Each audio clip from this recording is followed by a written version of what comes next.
다카이치 사나이 일본 총리는 미래지향적 한일 관계를 이어가고자 한다며 이번 한일 정상회담 성과에 의욕을 보이고 있습니다.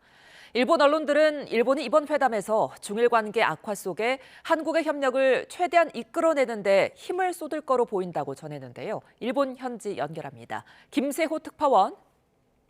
네, 도쿄입니다. 네, 한일 회담을 앞둔 일본의 움직임부터 전해주시죠. 네, 다카이치 사나의 일본 총리는 어제 미리 정상회담이 열리는 나라현에 도착했습니다.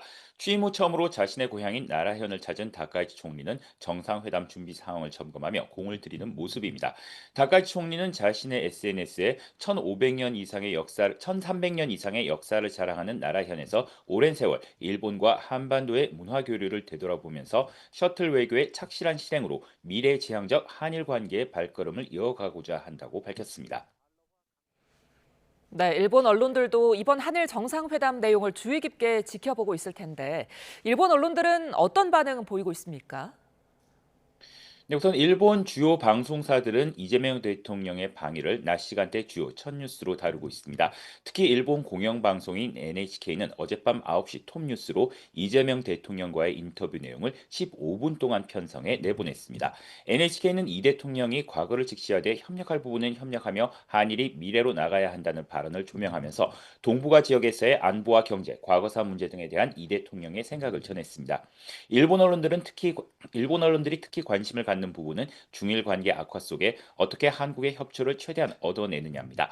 무엇보다 동맹인 미국이 중일 갈등 속에 명확히 일본을 지지하지 않는 상황에서 한국과의 협력 강화는 일본으로서는 반드시 필요합니다.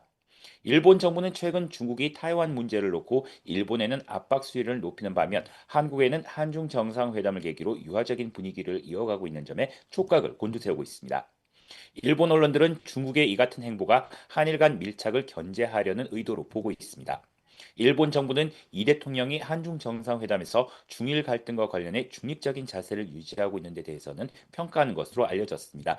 이번 회담에서는 조세의 해저 탄광에서 매몰돼 희생된 조선인 노동자 유골 발굴 지원과 같은 과거사와 후쿠시마 수산물 금지 해제 등 한일 간 민감한 현안도 논의될 것으로 보입니다. 일본 언론들은 이번 한일 정상회담에 대해 다카이치 총리가 한일 간 신뢰를 다지고 양국의 결속력을 국제사회에 발신할 수 있는지를 보여주는 자리가 될 것이라며 의미를 부여하고 있습니다. 지금까지 도쿄에서 YTN 김세호입니다.